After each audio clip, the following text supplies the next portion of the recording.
Good afternoon, everyone, and thank you for joining this latest MRS Pride event. Wherever you are, I hope you're safe, comfortable, and as well as can be. I'm Michael Brown. I am partner of Insight and Cross Culture at and I'm chair of MRS Pride. Our new virtual format, whilst unforeseen, means we have people dialed in right now from across the world. So this time, though it might be bring your own bottle in those time zones where that is appropriate, we are no less together. Thank you as always to YouGov for being our principal sponsor and for enabling this event to take place free of charge for you all. Your support is allowing our network to thrive. So how do we make sense of these last few months?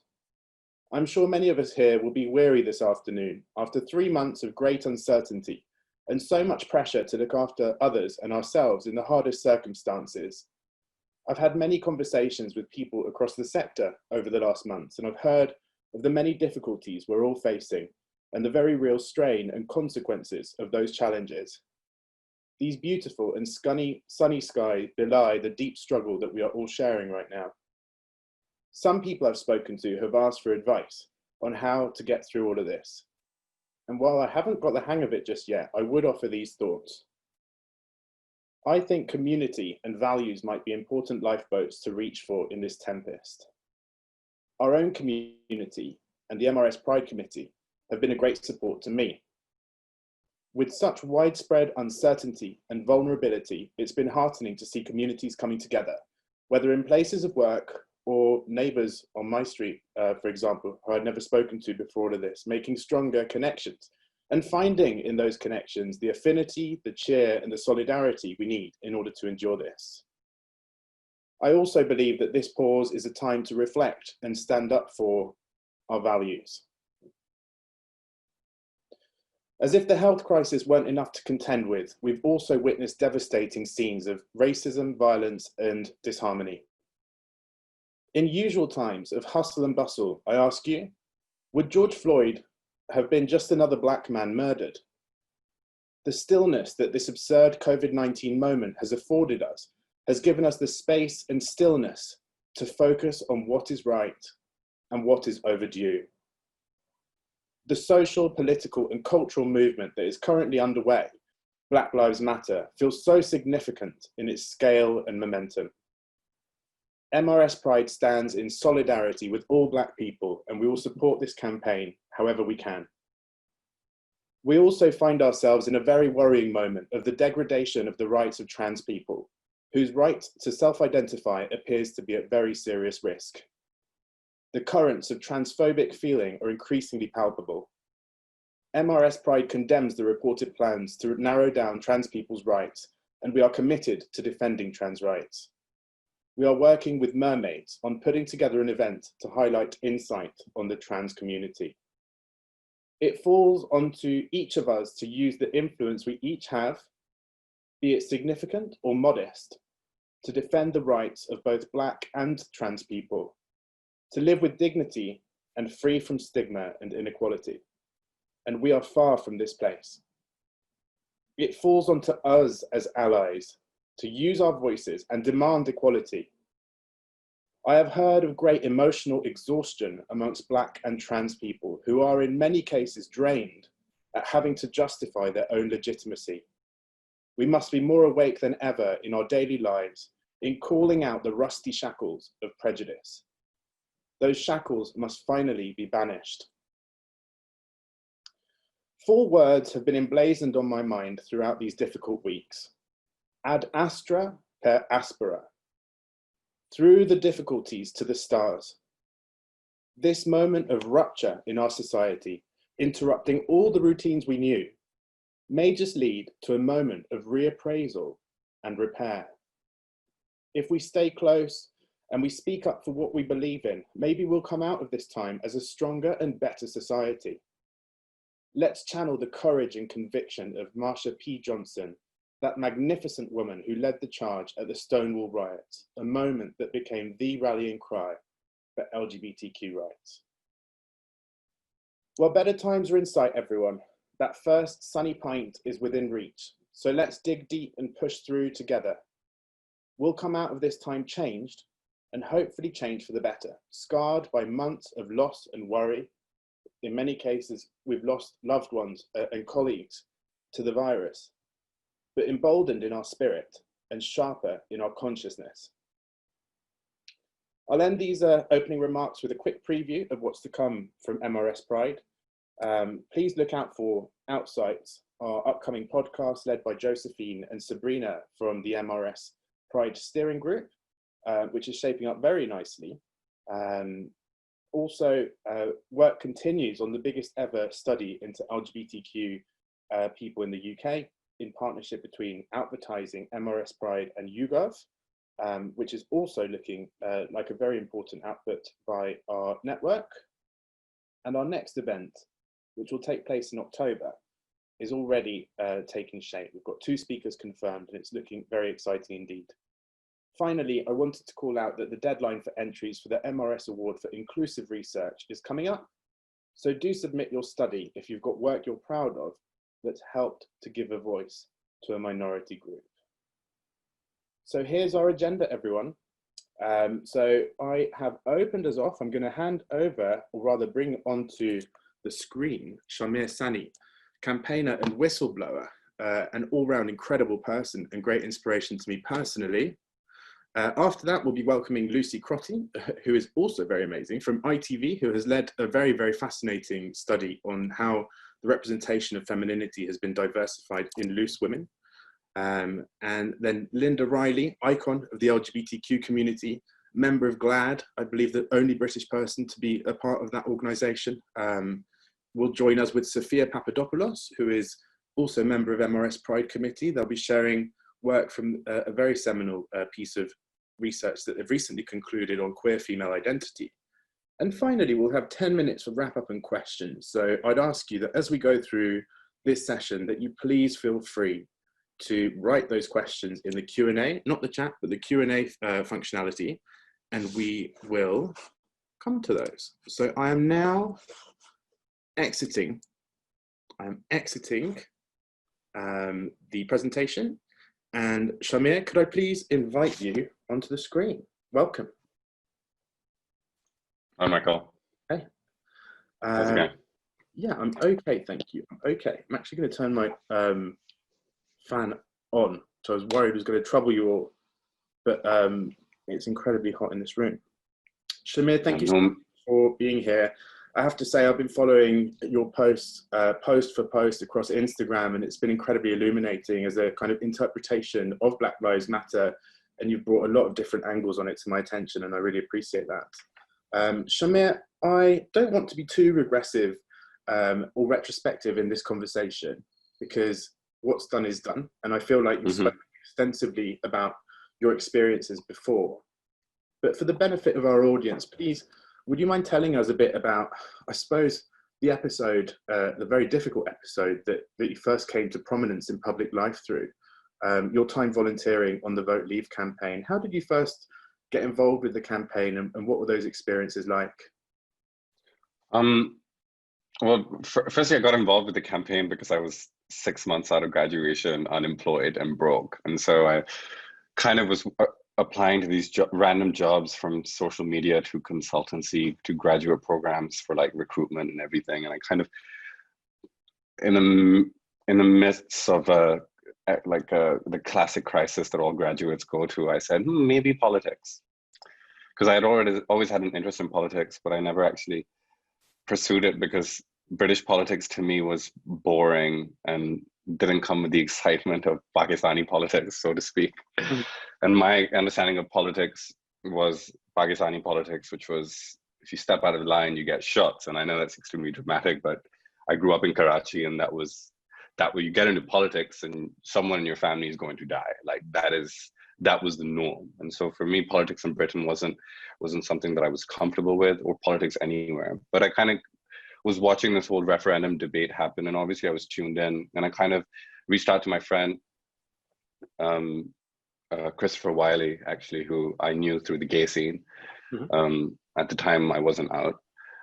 And I sort of went, hey, do you know anyone in politics? Because I know you've worked with the Lib Dems. And I know you've worked during the coalition government. And so he introduced me, to someone on the Remain campaign and someone on the Leave campaign, knowing that I was a Eurosceptic already, purely because I didn't understand, or to be more clear, like the idea of a European state that was for Europeans and not for everyone, so to speak. And so the Remain campaign was sort of like, actually, we're not interested. And I got a reply from the Leave campaign. They were like, you know what, we'd love to have you. And so I interviewed with Vote Leave, at the time not understanding the kind of right and left politics of it. I sort of went into it going, oh, it's a referendum, and naively kind of went, okay, it's just another political campaign. It can't be that bad. Britain has laws in place and regulations in place to make sure that people aren't harmed through politics. I had this idea that politics was just and safe, so to speak, in Britain. And I kind of joined on the campaign going, look, I can sort of understand how to communicate with Black and ethnic minority communities, and I know from personal experience that there's a lot of Euroscepticism that stems from a kind of a belief that the European Union was a project that came out after, not just as a result of the world wars, but also as a result of the end of colonialism. And there was this understanding or general feeling that I sort of translated to the Vote Leave campaign going, there is Euroscepticism here based on the idea that most people of color understand that the European project wasn't built for communities like ours. It was built for Europeans, and it's kind of European solidarity movement. And I sort of went in that angle. It was actually a progressive left-wing angle in which I entered it. By the end of the campaign, it sort of turned into something totally different, right? Because when I started, it was, let's communicate with the Commonwealth. Let's rekindle ties with the Commonwealth. And me being so naive, I was going, these people care about my community. They care about what, people of color are sort of shouting about, which is we need a focus on the communities that built European society, which was the global South in general. Yes. Once they got designation from the Electoral Commission is when it all started going immigration, NHS, immigration NHS. That's what what they were focusing on. And I got put into another outreach group. I'm not going to go into detail because it's all there. I know I'm rambling already, but eventually I got put into a specific outreach group, which is targeting young liberals. And then one way or the other, by the end of the campaign, Vote Leave was running out of money. And so they were sort of figuring out how to actually spend more money on online adverts through a Cambridge Analytica company, affiliate company called Aggregate IQ, which was based in the Vote Leave offices. You guys can read about it more, but I'm just going to conclude with eventually Vote Leave, Dominic Cummings, Boris Johnson's team, Michael Gove's team, all realized that they could actually circumvent spending laws by creating a separate campaign out of Vote Leave and saying that they were donating money to this campaign because they had reached their spending limit. So what they did was create a campaign to lie about it being separate, and then get that campaign, the campaign that I was a part of, to funnel money back into this Cambridge Analytica company in order to target people online with what was essentially propaganda. So I came forward about that, and because I was and a lot of the kind of my coming out, so to speak, as a whistleblower was centered around this idea of myself having to unlearn a lot of the stuff that was kind of hammered into my brain, and where I myself convinced myself that what I was doing was right and followed suit with my values, even though on a macro level, it was the total opposite, right? And when I came forward about not just the expenditure and also what became the biggest electoral scandal in British history, well, the biggest known electoral scandal in British history, it also became about me as a kind of a symbol of so many people that have like almost been, that were not radicalized, but convinced that what they're doing is right when it's actually not. Yeah. So during the process, Shamir, of you whistleblowing on overspends through this kind of front of a kind of secondary campaign that was effectively serving the same strategic agenda. What transpired was that in Dominic Cummings, now notorious for other reasons, and I'm thinking of the job description that he shared on their not too long ago blog, his response effectively outed you at a time when, like you said earlier, you weren't out. And in the context of Pride this week, it'd be really interesting to hear your own journey, I guess, as a Pakistani Muslim. I know that you've spoken on this subject before, Shamir. What was that experience for you? What was it like for you? Because I can't imagine it. Well, so when I came forward, I was outed, and I think this is public knowledge now.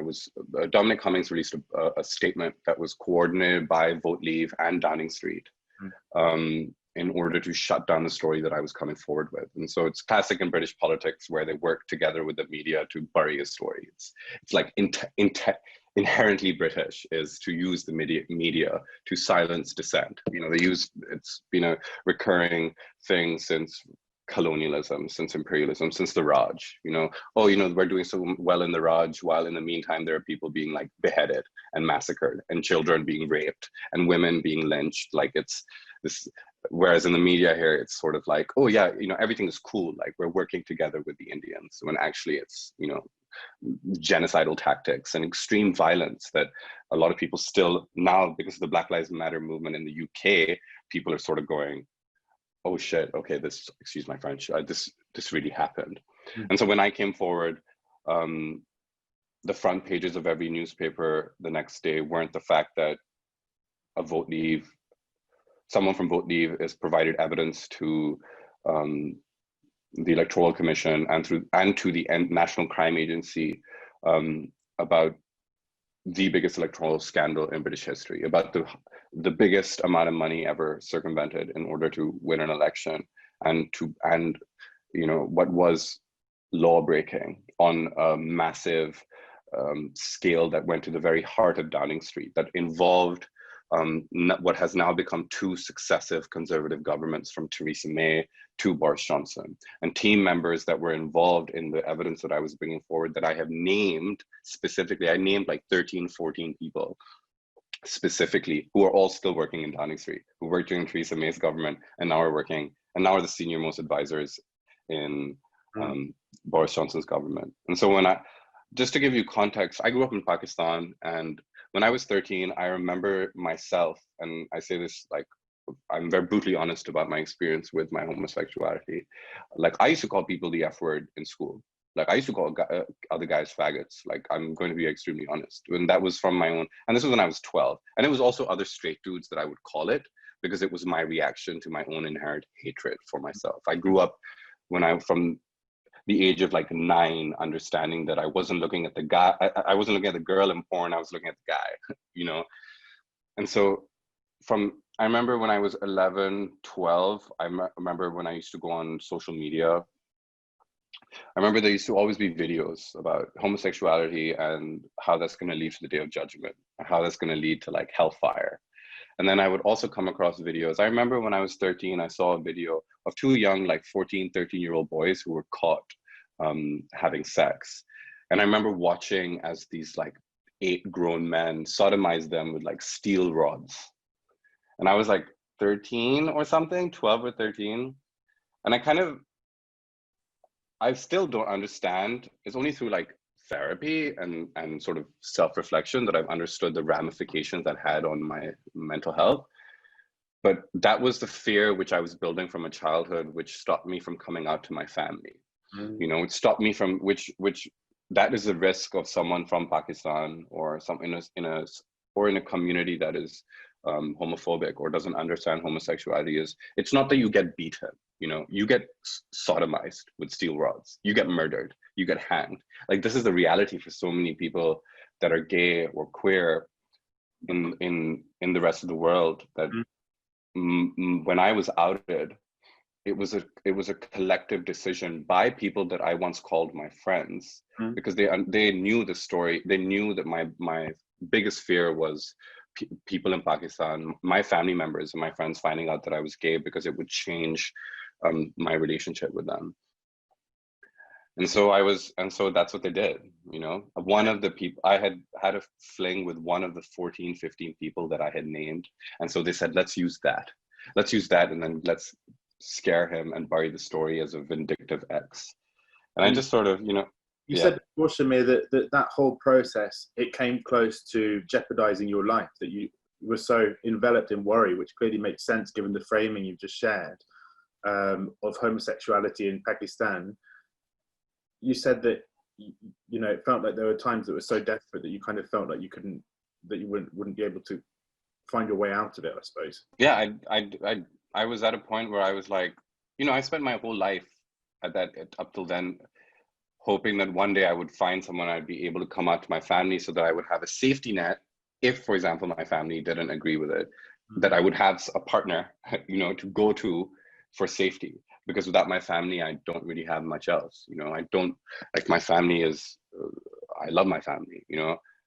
And I think the reason why I mentioned the safety and security of my family in Pakistan is because actually the reason why I mentioned it, frankly, more importantly was, for me, what was more important was my agency being taken away, right? But to translate it to white people, and I'm being extremely frank here, to translate it to white people within the United Kingdom, I had to hammer that point down so that they would realize the severity of what is happening. Because if I had just gone, oh, my agency was stripped from me, actually, there's a real lack of empathy for Muslims, period. Right? You know, there was the fact that a little baby, little Muslim baby, head first dead in the sand, didn't change the refugee legislation in the entire European Union is telling enough of the desensitization of white communities to brown life. And so the reason why I mention that is for people to understand that actually their way of life and their way of thinking is not the norm for most of the world. And that has translated into the work that I've done after that, is not just in terms of Brexit and Trump, but in terms of helping people understand that so much of what we considered normal is abnormal elsewhere, and so much of what we have normalized is actually violent elsewhere. And actually, we are complicit in that violence through our cognitive dissonance to those thoughts. Okay, thank you, Shamir. So, you know, Dominic Cummings has clearly been quite a prominent person in the history of this summer. And, you know, I won't share my own personal thoughts on that. I am interested in yours. What's your reading of the way in which Dominic Cummings' notorious eye test trip has managed to, how he's managed to keep his position, the way it was reported? What are your thoughts on it? I think Dominic Cummings is, you know, when I came forward 2 years ago, I explained that Dominic Cummings was behind this scandal. And even in Pakistan, even in Nigeria, if a senior advisor and his politician stooges were found to have committed this level of electoral fraud, there would be riots on the street and they would be removed. Like in the global South, the reaction to this level of corruption at such high office actually leads to action. Whereas in Britain, it didn't do much, if anything at all. And Dominic Cummings' eye test is basically just a repetition of that, where there's a class of people in this country that for decades, if not centuries, have escaped accountability. And that is rooted in that same cognitive dissonance that somehow we in this country are smarter and better than the rest of the world, that we don't have these kind of levels of corruption within our own country. And what I sort of say is Dominic Cummings' eye test is quite simply a big fuck you to everyone that expects accountability from the highest office. And there's this kind of gerrymandering and kind of whataboutery and kind of like, oh, you know, but he did this, but he did this, when everyone essentially knows that he broke the law again, and everyone understands that this person thinks that he's above the law. But our kind of reaction to it is so subdued because of how we've normalized these individuals like Dominic Cummings or Boris Johnson or wealthy white cisgendered people to get away with so much that we can't. That's so much that you and I can't. You know, the kind of regular people working in the city or working in Birmingham or Manchester or Newcastle and towns, we can't get away with that. We get fired for it. We get systemically abused for it. We get fined and jailed for it, yet they get away with it. And this is a systemic problem. And it's the same systemic problem that leads to a justification of violence towards marginalized communities, whether that be the trans community, the Black community, the Pakistani Bangladeshi community. Thank you, Shamir. I'm just mindful of the time, so yeah. I'm going to end, Shamir, just by thanking you for your incredible courage and for sharing your story with us, and certainly for being such an inspiring presence in my life and an educational one too.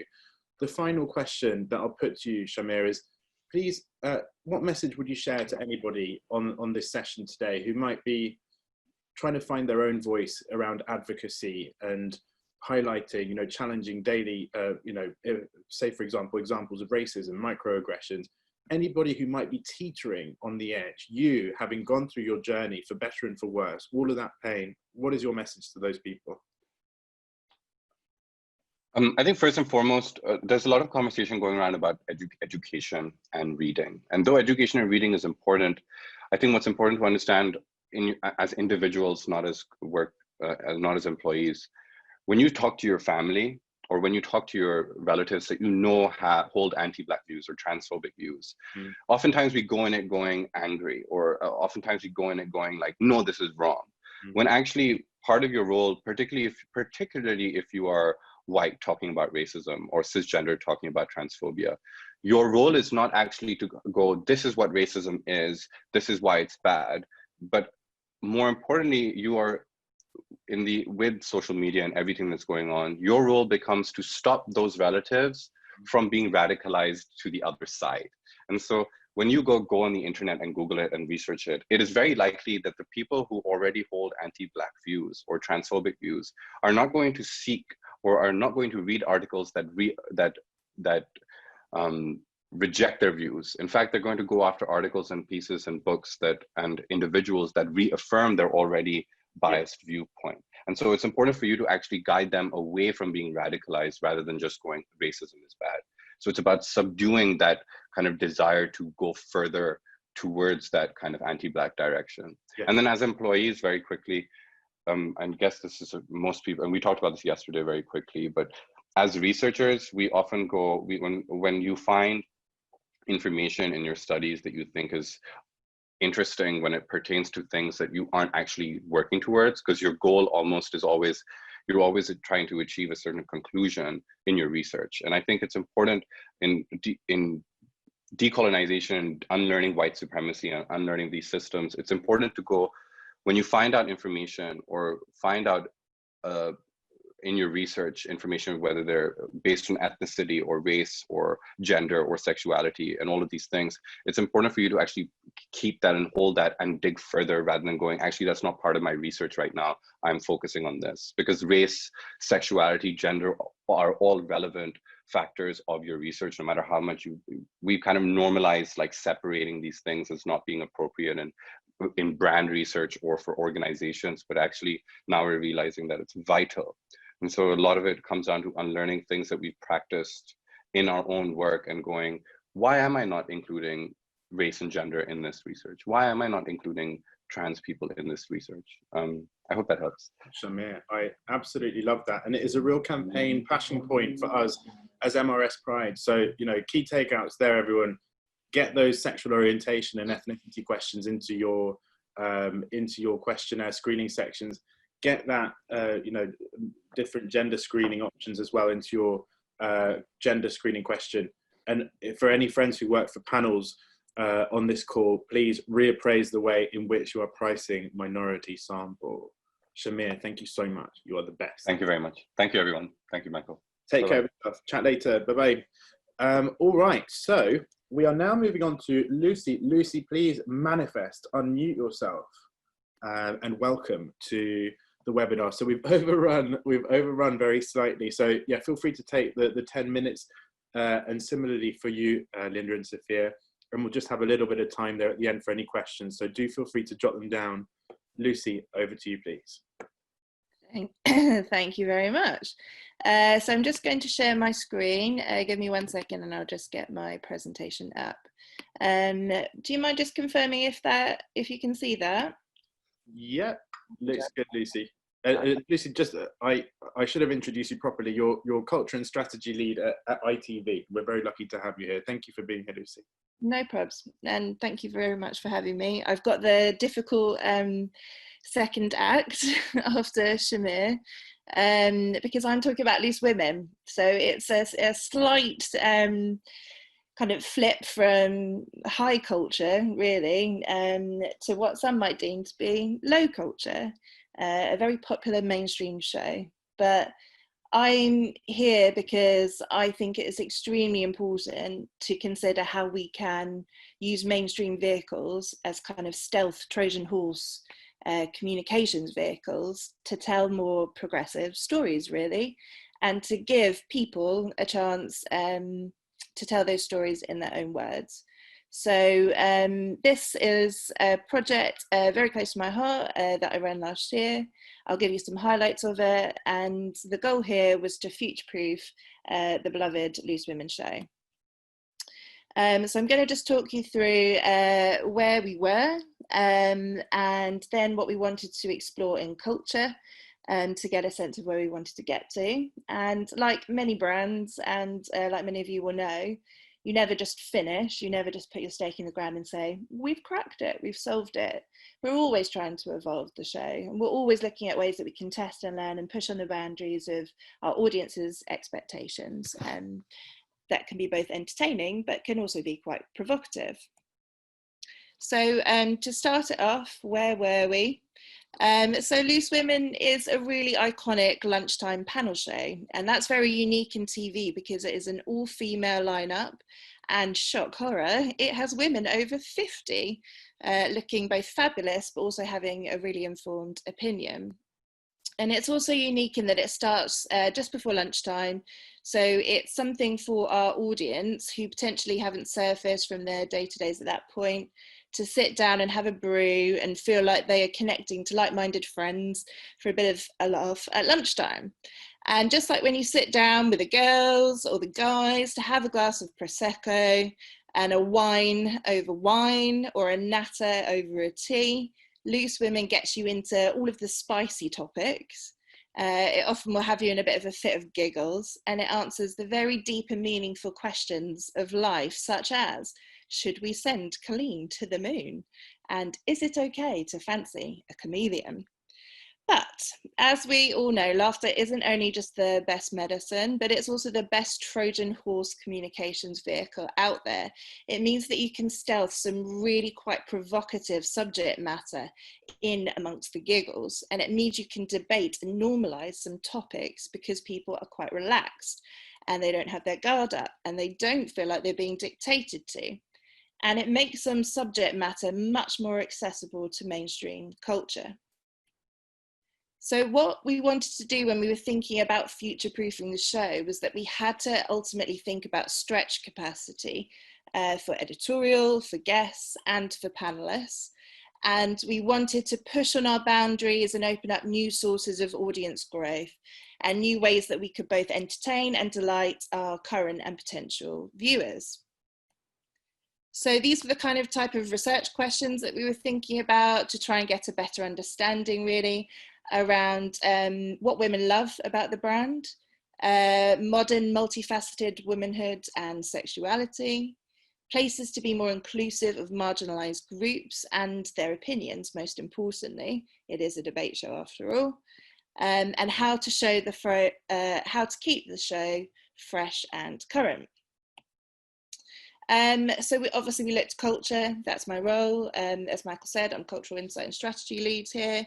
I've set this up for about 2 years at ITV. I can't lie, it has been difficult because it's a new research specialism in itself, and it feeds into multiple parts of the business. So naturally, a lot of the role, as you are all more than aware, is stakeholder management. So this was a really good project for me, basically, to kind of show the breadth of my skill set, and most importantly, how it was highly actionable and it could be weaved almost instantaneously into some quite chunky business objectives. So what was happening in culture? So to do that, my skill set really is around trends and semiotics.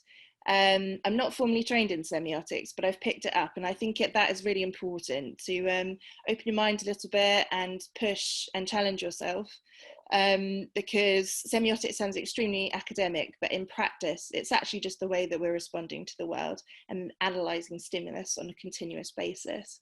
And when deployed into creative development, it is fantastic to get you to new and different exciting places and territories for communication.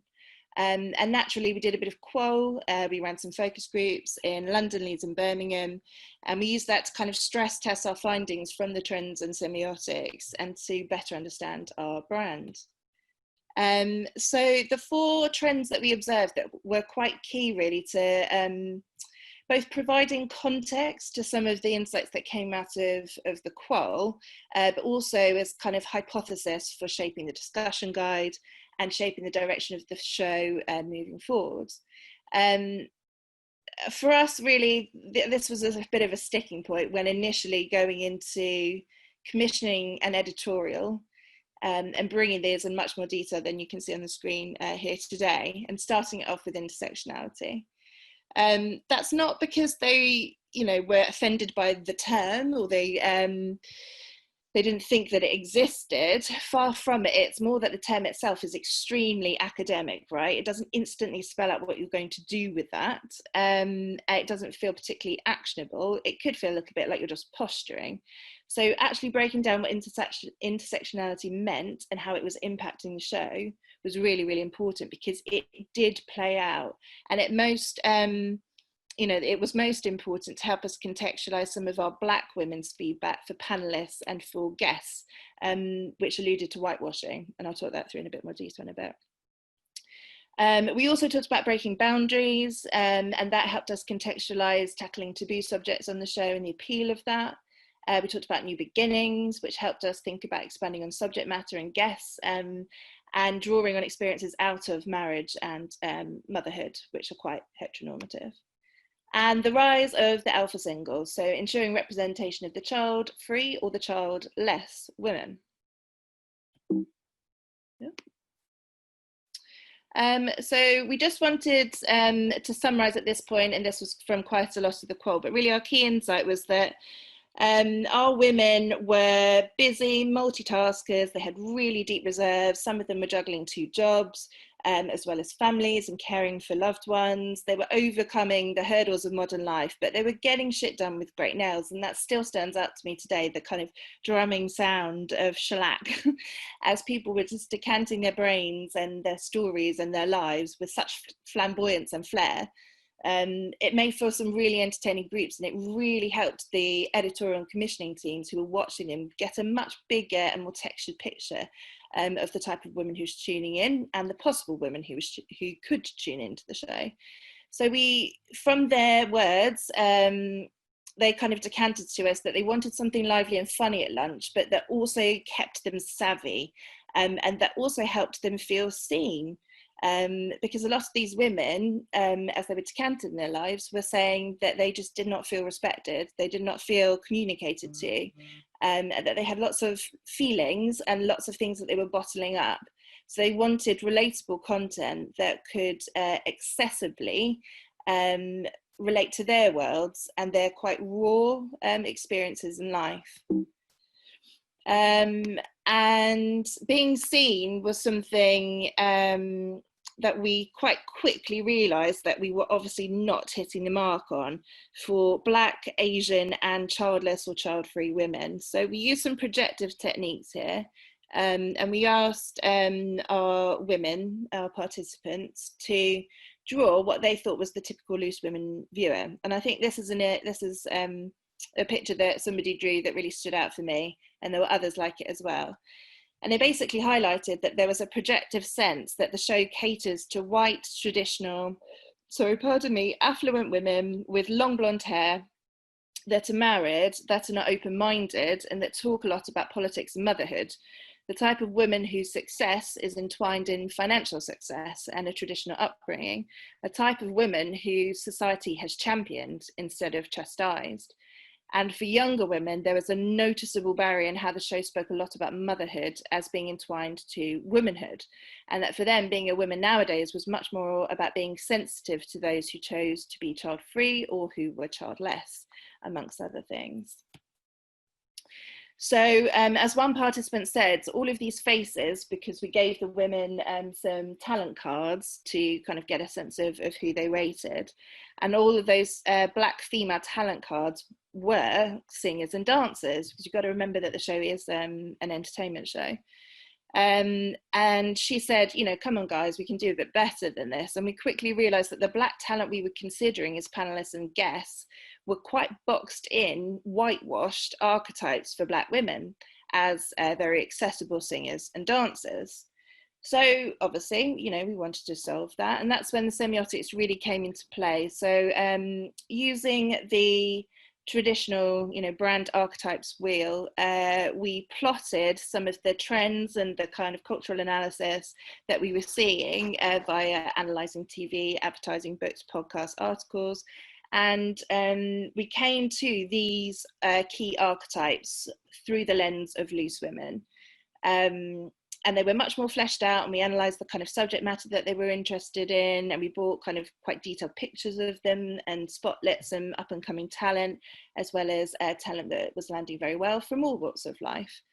And it became clear that there were some archetypes, such as the empowered lover, the sage, and the struggle juggle mum, that we were doing very well on the show. But there was much more scope for expanding archetypes into the empathetic leader, the funny everywoman, and the brave youth. And when you would stretch into those different archetypes, naturally that then gave us the editorial capacity and permission to let these women talk about more diverse opinions, more diverse life experiences, more diverse depictions of sexuality and conversation around that as well. So this, I think, was quite key really, because initially we debriefed the trends and semiotics. I'll be honest, it didn't land particularly well, and I was gutted because it was my, you know, big first project. And then when I got in with the editor and said, you know, please, do you want to come out with us? We're going to do these groups. I befriended her, and she revisited it and said, oh my God, you're actually really onto something. This is really important, isn't it? And suddenly we could infuse the qual with the trends and semiotics again. And it gave us really clear creative development opportunities. And it most importantly got the creative teams, the programming teams, fizzing about things that they could bring into the show and different specials, etc. So I guess my advice at this point is, don't give up. And I'm sure many of you are feeling that, not only in your personal lives, but potentially in your work lives. But it really pays to find an ally and to seduce them with your just desire to help, and stick on them like a limpet, because eventually they do get won over if you eat a bit of humble pie along the way. So we really just kind of summarise this into a bit of a positioning area for Loose Women, which was all around breaking boundaries. And 20 years later, since the show began, it felt that just the sheer format of the show, as being a debate panel with 4 women, occasionally 5, and guests along the way, we could introduce more diverse representations of womanhood. And we could play it to the strengths that we had of the fun and the laughter, but also the poignancy and sadness and the support that is a key component of the show. So another thing that we felt would be a good communications vehicle would be to effectively choose a big umbrella subject of societal change, of cultural debate, and then to include guests around that and make sure that those guests were more intersectional. So where are we now on our journey? At the beginning of 2020, we ran a Fertility Week special on the show, and Harry Durbridge Durbridge, and his fiancée, Dean Rowland, were the first guests to come on and share their experiences of choosing adoption route over surrogacy, as well as sharing their experience of the process as a same-sex couple. And that fertility week did really, really, really well. And we also got this lovely lady. So this is Judy Love. And interestingly, from the research, it was very clear we needed to get a funny every woman who was also infused with a bit of brave youth. And she's very much that person. She's a comedian, but she has a real streak for the brave youth. She has some provocative opinions and she's extremely well informed.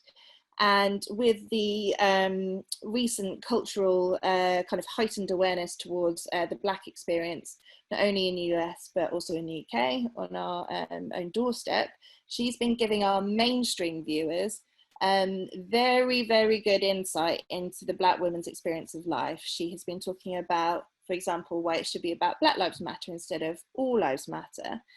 And because she's funny, because people trust her, because they have a good relationship with her from the show, it's a hypothesis, but I would suggest that people are being much more receptive to these kind of messages, and they're learning and discovering a lot of different things. And Loose Women and RTV will always be allies of the LGBTQ community. Here's Denise giving it large. She's probably quite gutted that she can't do it this year, but happy Pride Month to you all, and hopefully that was informative, and I raise a glass of G&T for you from here. Thank you very much. Thank you so much. We're very lucky to have seen that, you know, to see how you can diversify such a familiar and favourite TV property here in the UK and introduce that diversity. I think be interesting to, you know, look at Barb data to see if it's kind of ultimately reflected over time by growth in diverse audiences. I think that'd be an interesting thing to do. Oh, it has. It has. It's difficult because obviously we're trying to break it down because of the COVID huge leap in daytime viewing behaviour. So we've got analysts looking at it, but before COVID hit, yeah, we were increasing our share of daytime viewing year on year as well.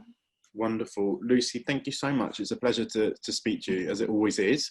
And I will now invite up onto the digital stage. I'm seeing some questions coming through. I'm going to hand over to Sophia and Linda, just in the interest of time, to make sure they are able to share their content. And then perhaps we overrun by 5 minutes or so afterwards, if that sounds not too disagreeable to everybody, in order to cover some of the questions. So I'm introducing Sophia now from Kantar, who also incidentally is founder and chair of their Pride at Kantar network, and Linda Riley, who, as I mentioned, is very much an institution in the LGBTQ community, the publisher of Diva magazine, and founder, I believe, of the European Diversity Award. So thank you for being here, and over to you.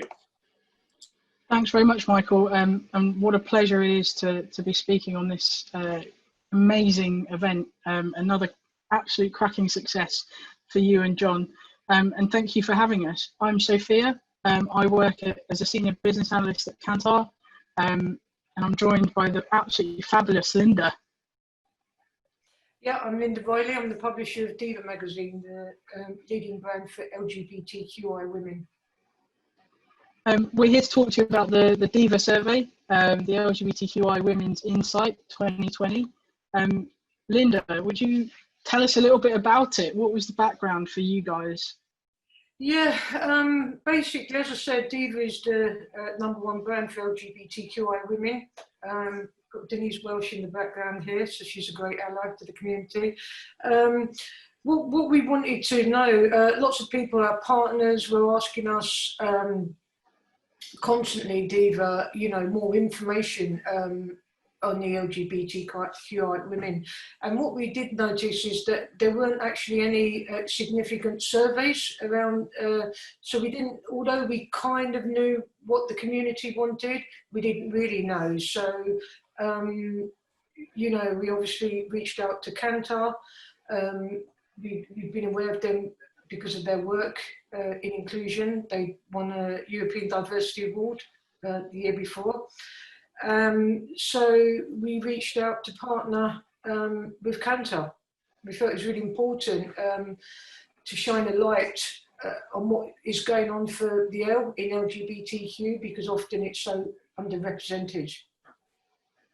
And we were delighted to partner with you guys to work on this piece. And I'm pretty certain it's the largest piece of research that's been done on LGBTQI women.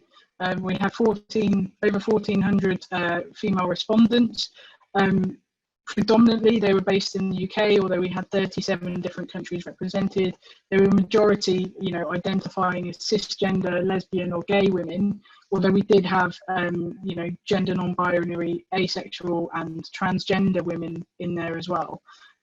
We were very conscious that, while we do some great work in inclusion and diversity, we were conscious that we wanted to make sure that the language we were using and all of that sort of thing was as accessible and as correct as it possibly could be. So we worked really hard with DIVA, and we partnered with Stonewall as well for the kind of questionnaire setup phase of the project.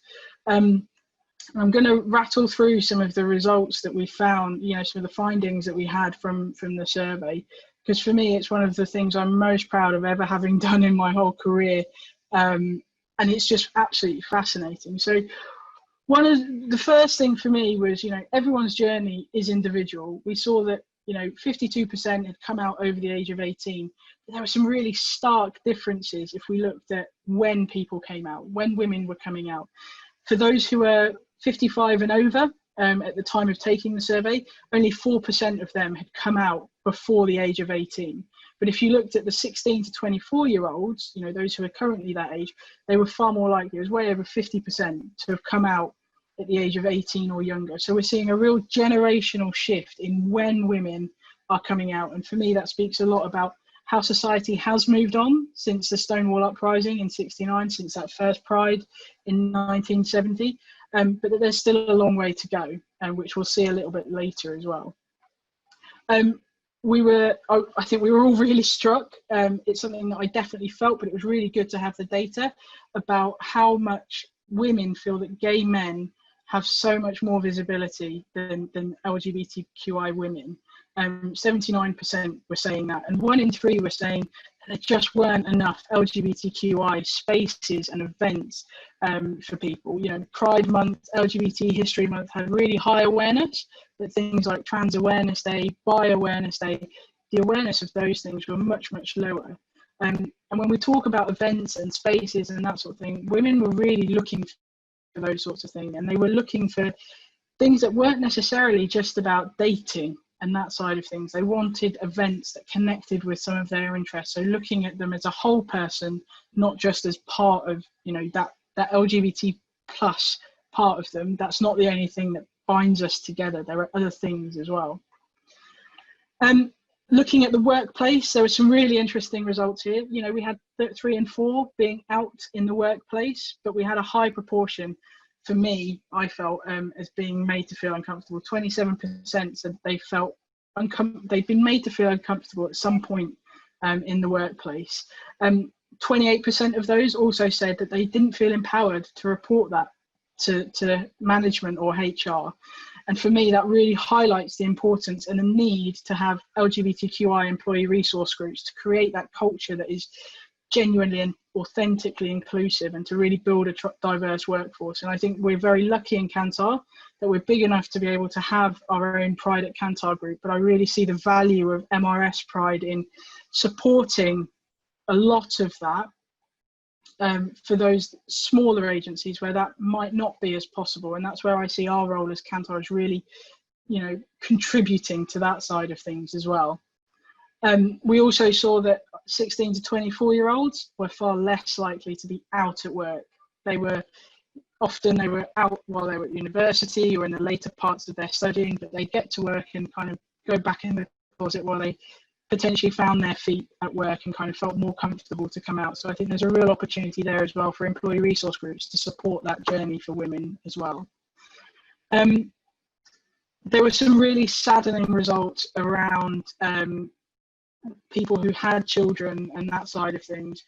So we saw that, half wanted kids or had them or would like kids, but homophobia at the school gates was a real issue. We saw 36% you know, having experienced homophobia from other parents, and another 36% had said that their children had been victims of homophobia due to their parents' sexual orientation. And I know that, Linda, that's one that's really close to your heart as well.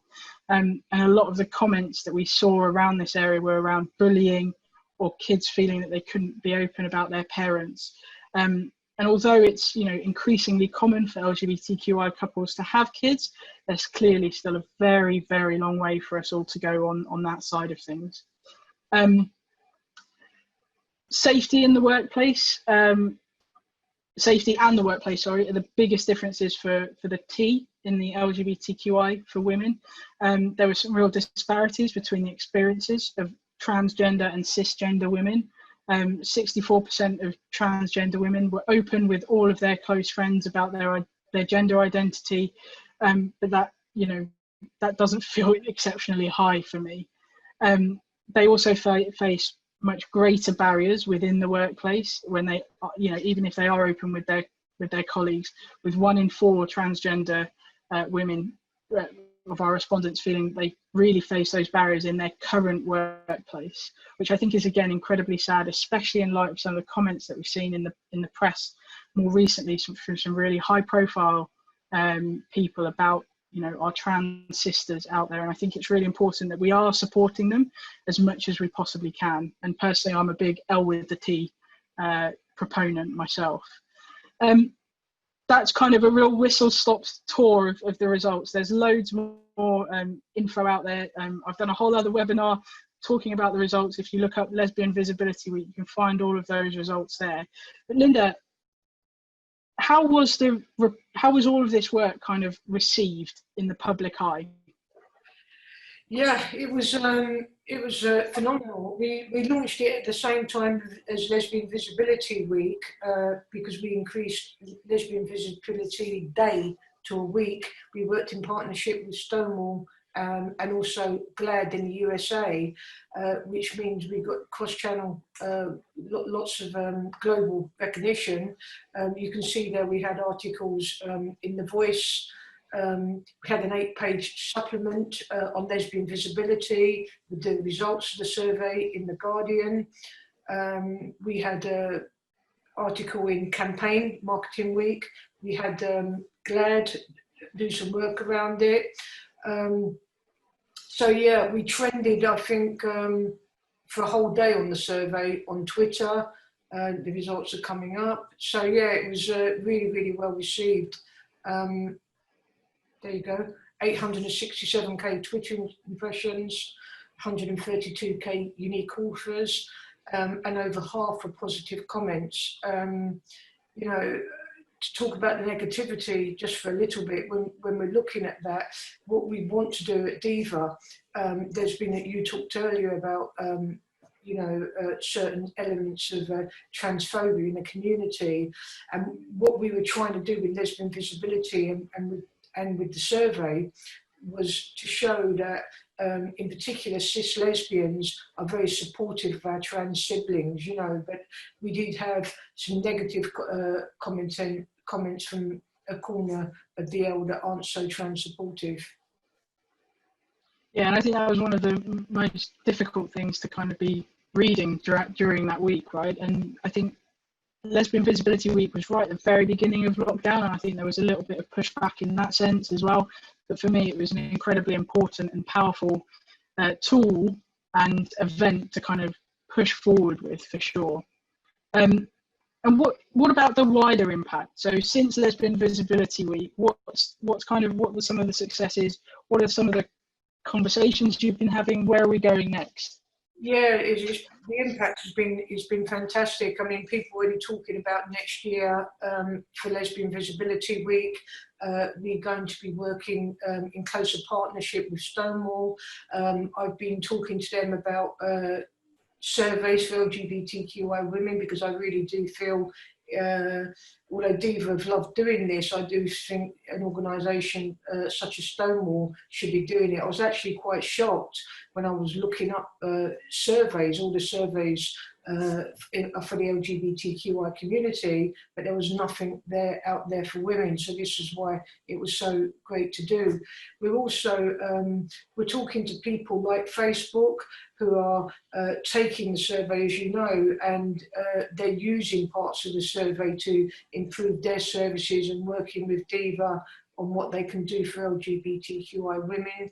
And the next steps are is basically what we want to ensure is that, you know, you talked earlier, Sophia, about the parenting aspect. At 36% of LGBT parents had seen their children homophobically abused. Now, one of the interviews I did, somebody came and asked me, how does that compare to, say, 10 years ago? And I said, I actually can't tell you because a survey of this kind has never been done. So we don't know if 10 years ago it was higher for our children. But what I would like to say is that from the impact is that we now have a benchmark. It's not a great benchmark, but hopefully if another survey is done in the next few years, we will see improvements. But we need to know what's going on for our community in order to be able to influence change. Definitely, and I think that's such a powerful message. We need to understand it, and that's, you know, kind of the mantra for the market research industry, right? We need to understand it in order to know if things get better or worse. We do it for our clients, but we also do it for society. Thank you so much for that, Linda. And just to wrap up, I think it was an absolute pleasure working with you guys, and we're really proud of what, you know, what we've been able to do with you guys. And yeah, if anyone's got any questions, definitely reach out to us. Thank you so much, Sophia and Linda. That was epic. And I dare say people will have lots of questions. I think, you know, we're a little bit pushed for time right now, but thank you for offering up your lines as being open after this session. I suspect you might be getting some contact there on LinkedIn and maybe Twitter as well. Before we wrap up, I do want to ask a couple of questions that have been posed here.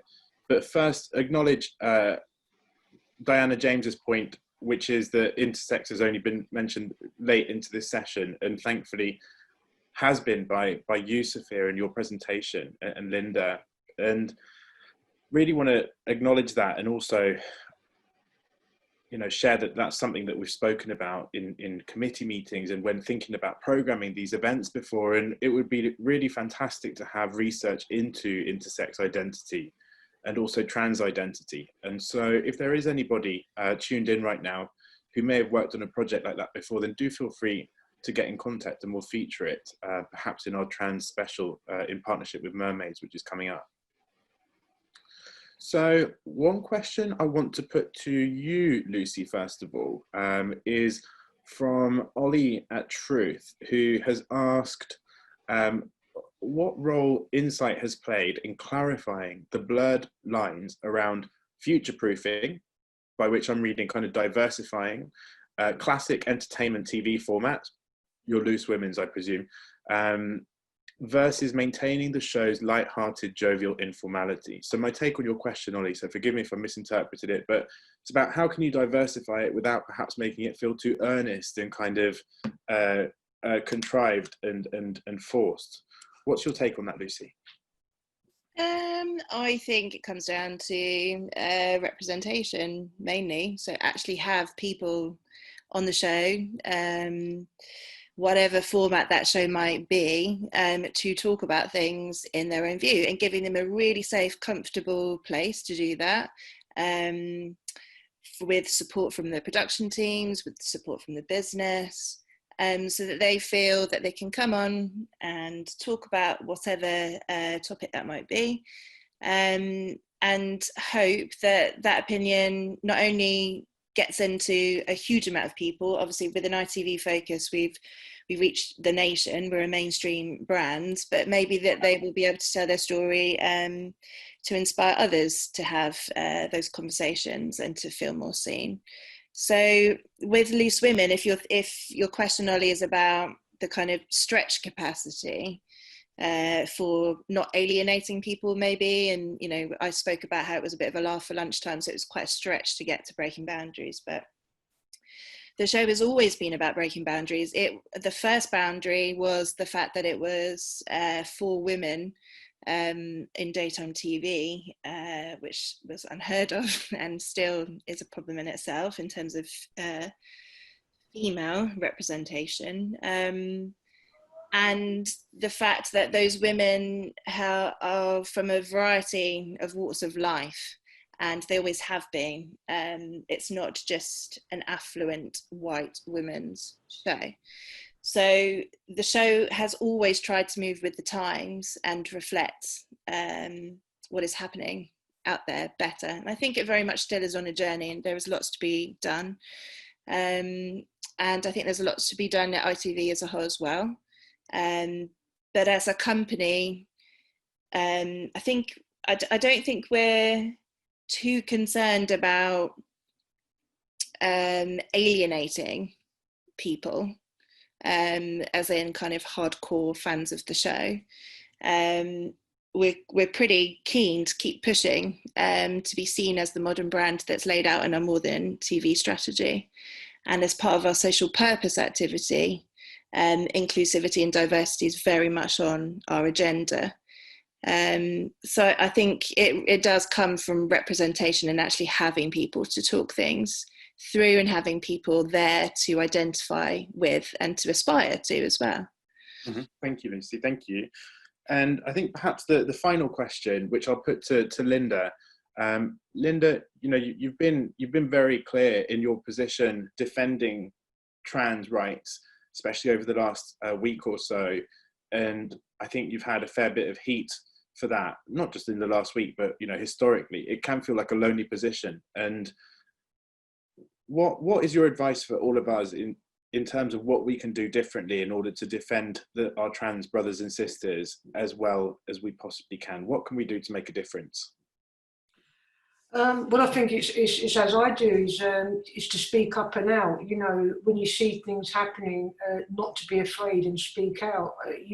As you see, I take a lot of heat, but I wouldn't feel good within myself if I didn't speak up and out. So just to do that and to not be afraid, because I feel that we're on the right side of history when we speak out. Thank you, Linda. Thank you. It's such a pleasure. I can't believe you're on the screen. You're really such a special person in our community. Thank you for being a part of our event. And thanks as well, Lucy and Sophia, for joining. Shamir, I'm not too sure if you're on or not, but thank you too. And I'm here, thank you. Oh, awesome. Thank you. Thank you for joining till the end.